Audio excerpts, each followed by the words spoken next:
मला न सांगता आलास ऑफिसला?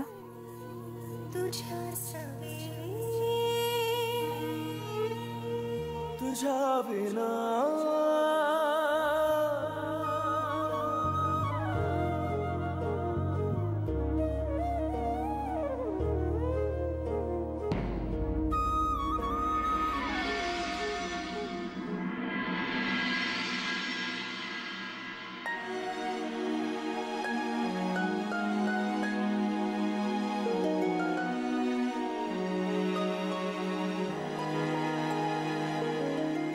जय,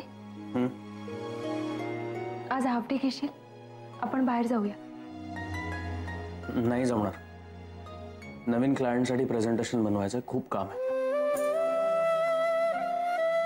थोडं लवकर संपव ना काम प्लीज. नाही संपणार का अदिती? जय, प्रयत्न तर करशील. अदिती, खरंच नाही जमणार. मला नाही वाटत वेळेत काम संपेल, त्यामुळे नको जायला. तू कॉफी घेणार आहेस? असं का वागतोयस?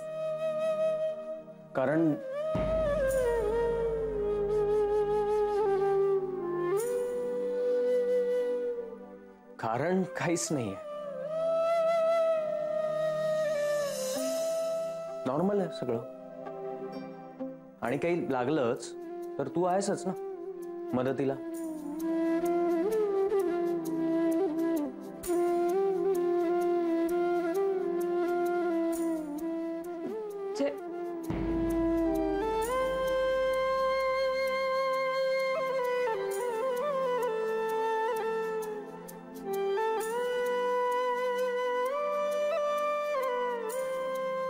अदिती, मला सगळं कळतंय.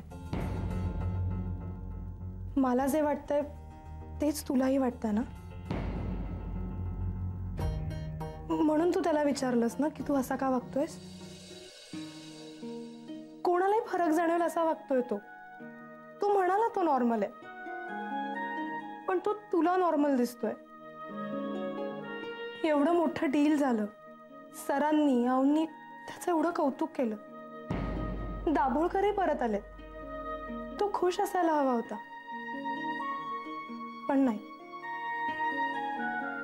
काल सुद्धा अजिबात मूड नव्हता त्याचा, ना खाण्यात ना बोलण्यात. जस्ट एक फॉर्मॅलिटी म्हणून मला तो घेऊन गेला होता. मला तर असं वाटतं की सारिका म्हणाली ना तसंच असेल. काळजी तर मिटेल, पण आनंद उपभोगू शकणार नाही. पण त्याचंही काहीतरी कारण असेल ना. तुला काही सांगितलं का त्याने?